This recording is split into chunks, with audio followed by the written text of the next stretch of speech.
자, 오늘 본문 말씀 가운데 마태복음 19장 13절에 보면은 이렇게 나와 있어요. 우리 한번 함께 읽어볼까? 시작. 그때에 사람들이 예수께 안수하고 기도해 주심을 바라고 어린아이들을 뭐하고? 데리고 오매 그랬어요. 어린 생명들을 예수 앞에 데리고 왔다는 거예요. 이건 뭘 가리키고 있을까요? 하나님의 축복과 은혜 가운데 거하는 성도들의 성숙한 삶의 모습을 우리가 발견할 수 있습니다. 자기와 관련된 다른 사람들, 지인들, 가족들을 예수를 믿게 하고 그들도 하나님의 은총과 하나님의 축복을 받도록 예수 앞에 데리고 오는 삶이 성도들의 삶이고, 이게 성숙된 삶의 모습인 줄 믿습니다. 어린 아이들을 데리고 온 부모들은 아마도 이 자신들이 누리는 그 하나님의 은총과 그 하나님의 은혜를 자녀들에 끼치기 위해서 자녀들을 예수님께 데리고 왔습니다. 그 아름다운 신앙, 그들의 신앙은 주님께 대한 존경심이 있었어요. 주님께 대한 은총과 축복에 대한 신뢰성을 가지고 있다는 것을 증거하고 있습니다. 여러분들, 다른 부모들은 자기의 자녀가 병들었을 때 예수님을 찾는 부모들도 있어요. 내 자녀가 힘들고 내 자녀가 어려움을 당할 때 예수님 앞에 데려오는 부모들도 있어요. 그러나 오늘 축복의 부모, 성숙한 부모는 현재 내 자녀가 아무런 문제가 없어요. 어려움도 없어요. 고통도 없어요. 그래도 그 예수님을, 그 어린아이들을 예수님께 가게 하고 예수님 앞으로 데려오는 이 신앙은 하나님이 기뻐하는 신앙이에요. 그러므로 축복의 부모는 내 자녀가 아무 문제가 없음에도 날마다 예수님 앞에 데리고 와야 될 줄 믿습니다. 그런데 우리는 어떤 슬픔과 고통에 있을 때 예수께 데려오는 경우가 있어요. 물론 내 자녀가 어려움을 당해요, 고통을 당해요, 시련을 당할 때 예수님 앞에 데려오는 것도 중요하지만은 평상시에도 우리 예수님 앞에 내 자녀를 데리고 나오는 것, 평상시에도 예수님 앞에 내 자녀들이 가게 하는 것, 이것을 하나님이 기뻐 여긴다는 사실이에요. 그런데 우리는 괴로움을 당할 때 주님을 찾을 경우가 많아요. 여러분과 저는 평상시에도 주님을 의지하고 주님을 찾아야 되고, 아멘 하세요? 우리 주님께서 베풀어 주신 그 은택을 감사하며 살아가야 될 줄 믿습니다. 그럼 오늘 본문에서 왜 부모들이 예수님 앞에 그 어린아이들을 데리고 왔냐, 그 말이에요. 네. 왜 예수님 앞에 데리고 왔을까요? 오늘 본문 13절에 보니까 예수께, 한번 읽어봐, 시작. 그때에 사람들이 예수께 안수하고 기도해 주심을 어떻게 바라고 그랬어요. 그래, 부모들은 예수님께서 자녀들에게 안수하며 기도해 주시기를 바라고 소망하고 데리고 왔다라는 사실이에요. 여러분들, 안수는 특별히 부모가 자녀들을 향해서 축복을 할 때 사용되는 의식이 안수 기도라, 그 말이에요. 성경에 보면은 위대한 인물들은 안수를 많이 받아요. 우리가 잘 아는 다윗도 하나님 앞에 직접 안수를 받았다는 거예요. 우리 한번 읽어볼까요? 시편 139편 5절 말씀 시작. 주께서 나의 뒤를 둘러싸시고 내게 안수하였다. 안수. 여러분 성경 여러 군데 많이 나오지요. 창세기 48장 14절 16절에 보면은 이렇게 나와. 시작. 이스라엘 누구예요? 야곱이 오른손을 펴서 차남 에브라임의 머리에 손을 얹고 머리에 얹고 왼손을 펴서 므낫세의 머리에 얹으니 므낫세는 장자로 팔을 엇받고 얹었더라. 그 다음에 그가 요셉을 위하여 축복하여 이르되 내 조부 아브라함과 아버지 이삭이 섬기던 하나님, 나의 출생로부터 지금까지 나를 기르신 하나님, 이제 함께 시작. 나를 모든 환난에서 건지신 여호와의 사자께서 이 아이들에게 복을 주시며 이들로 내 이름과 내 조상 아브라함과 이삭의 이름으로 청하게 하시며 이들의 세상에서 번식되게 하시기를 원하나이다. 그 16절 중반절에 보니까 이 아이들에게 뭘 주시고? 복을 주시고 그랬어. 그러나 성경에서 안수기도 하는 것은 저주를 주는 게 아니에요. 100% 복을 주기 위함이라는 사실이에요. 그래서 영도자인 모세도 하나님 앞에 직접 안수기도 받기를 소원했어요.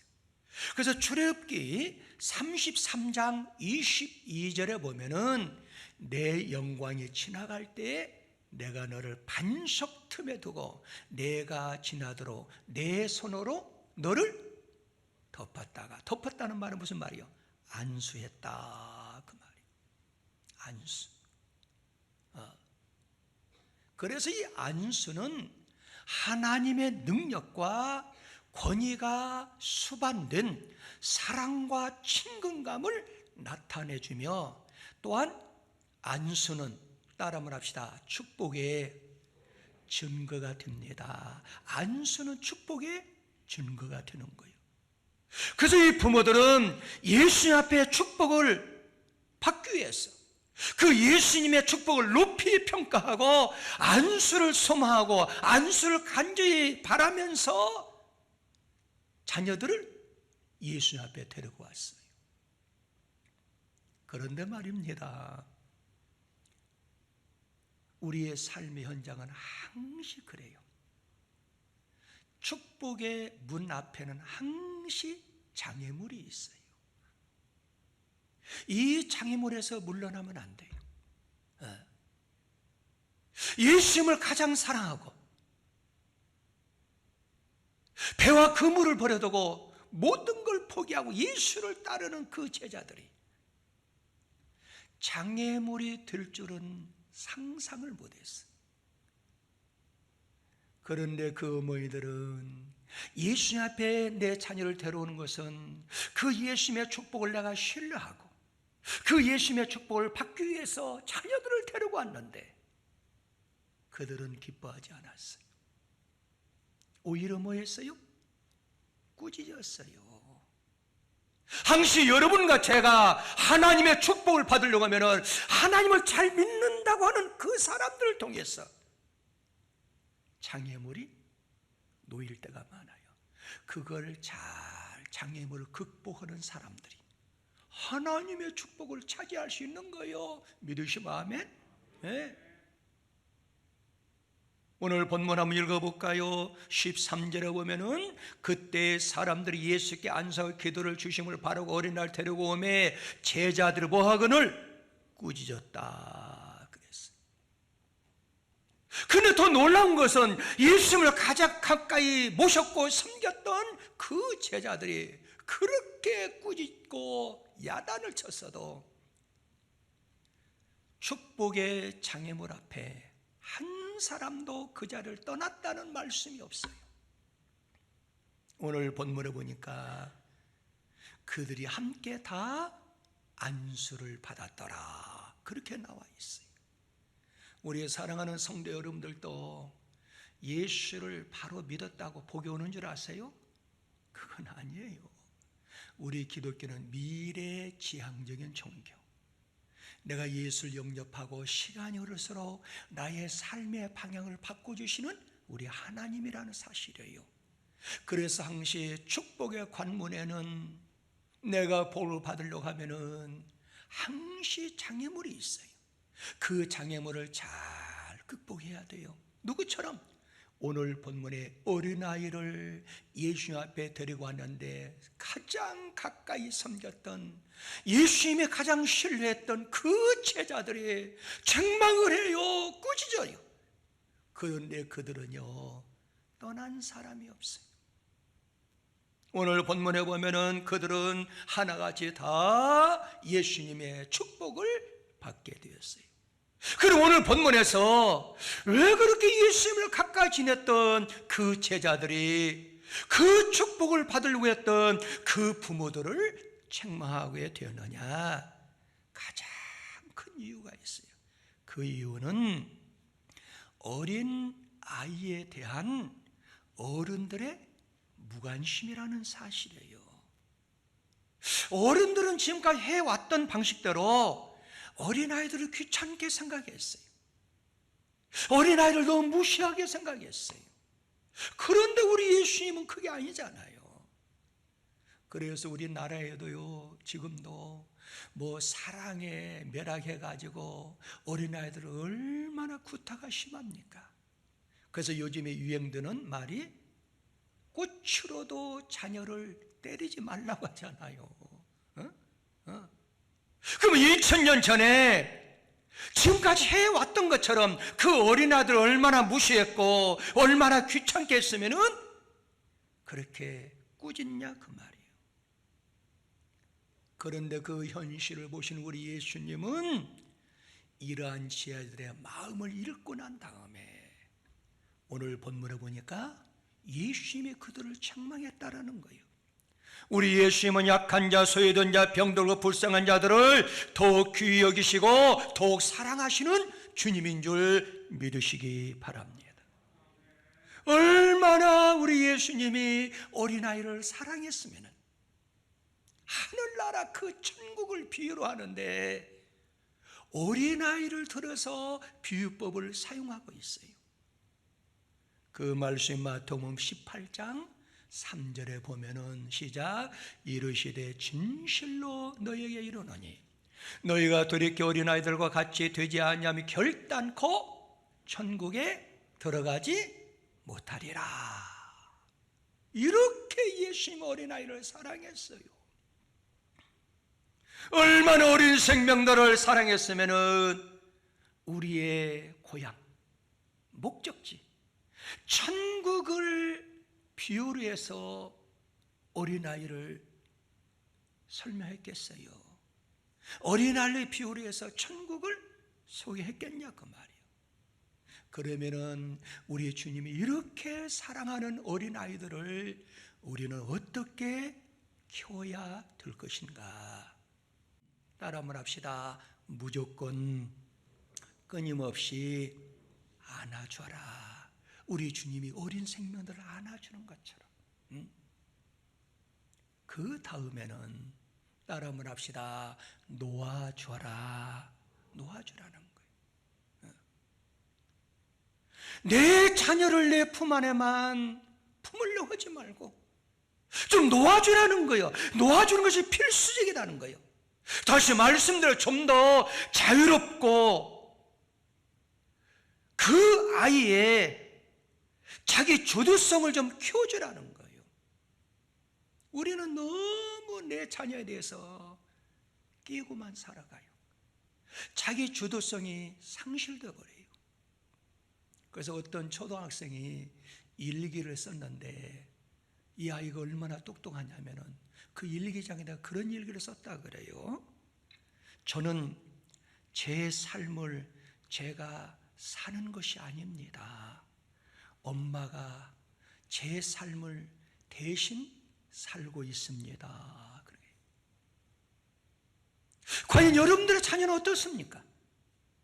여러분들 자녀를 살아주고 있습니까? 아니면 여러분들 자녀가 자기 주도성을 확실히 내세우면서 살아가고 있는지.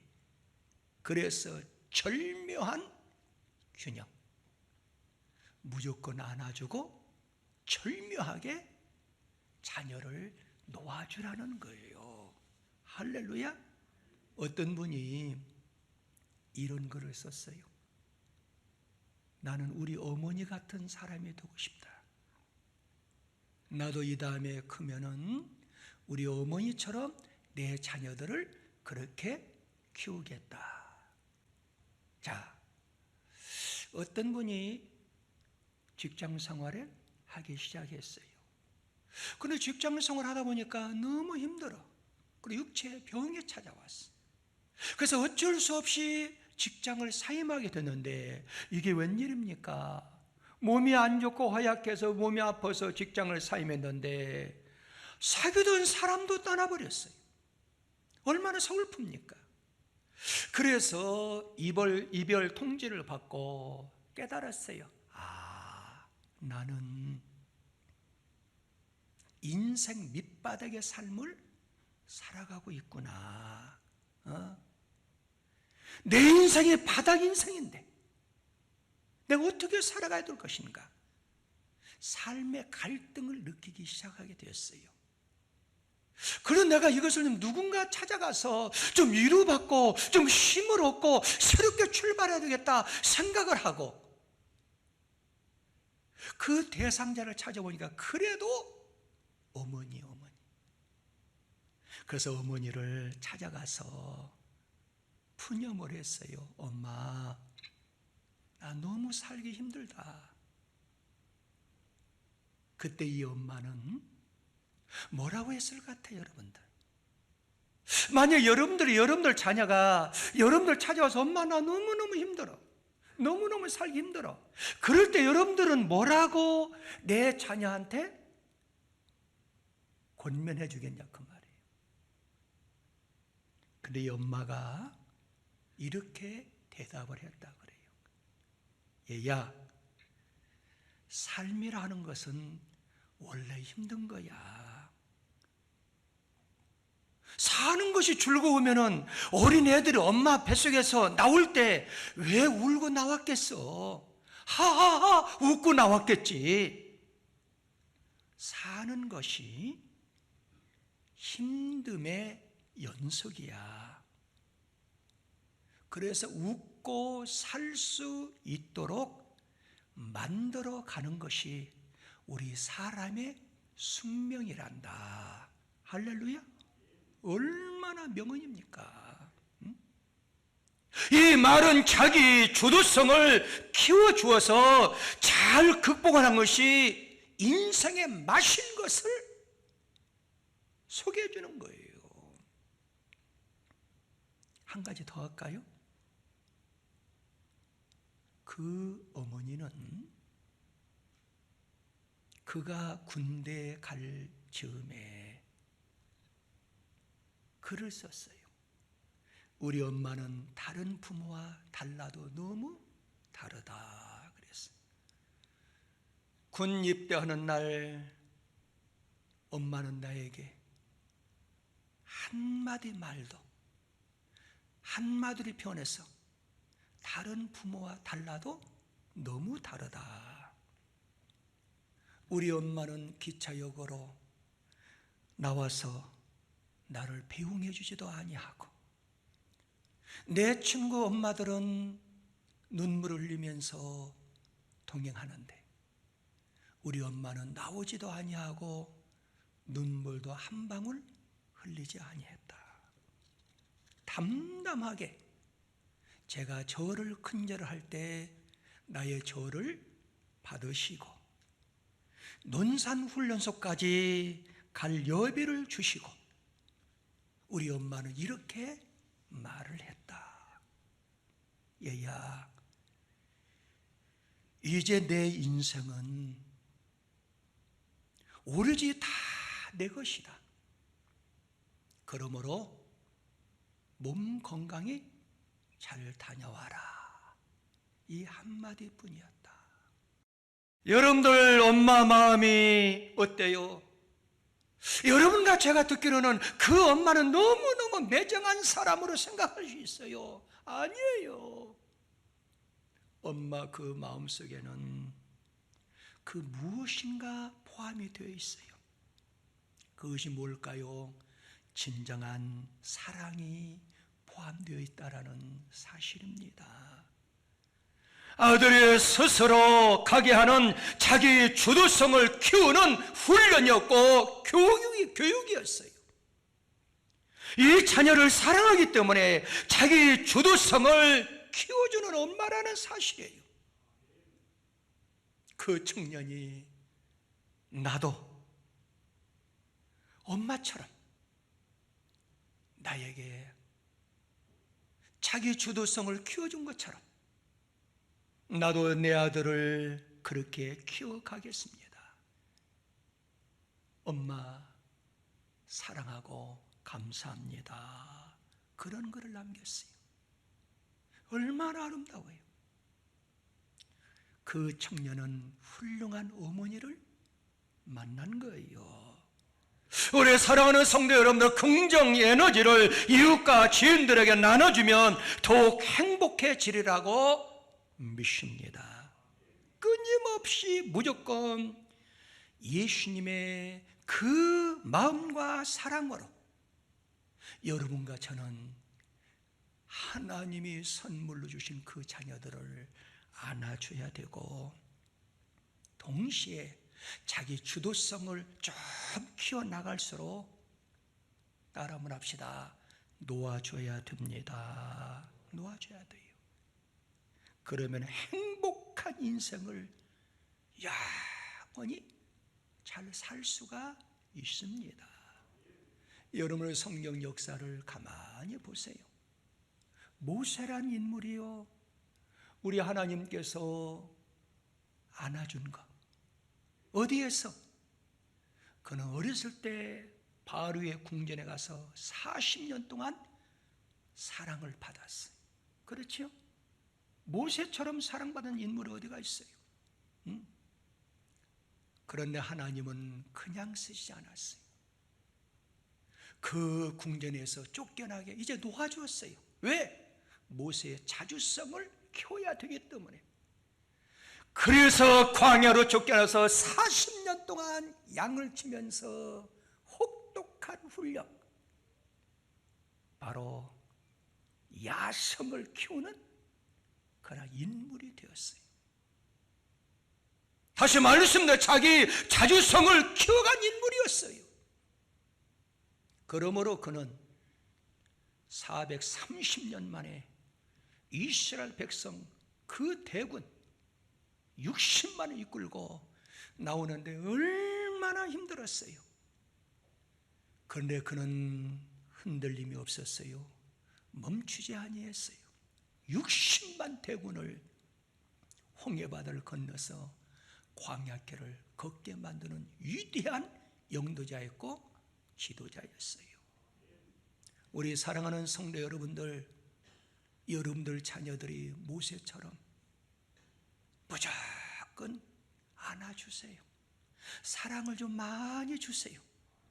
그리고 난 다음에 자기 자주성을 좀 키워줄 수 있도록 좀 놓아주세요. 좀 풀어주세요. 따라함을 합시다.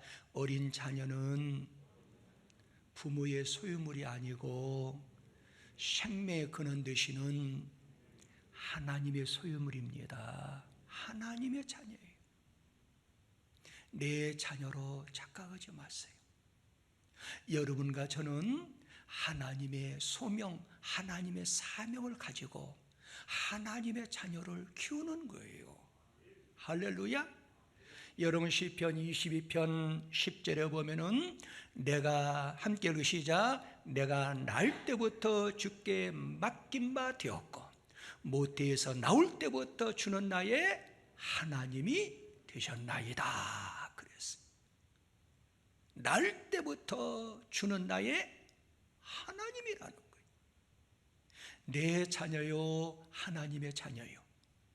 하나님의 자녀예요. 그러므로 여러분들 자녀들이 무슨 실수를 하더라도 한 번 지적하려고 하면은 100번을 칭찬하고 격려하고 안아주시고 그리고 좀 놓아주세요. 자기의 자주성을 키워갈 수 있는 그러한 사람이 되어야 됩니다.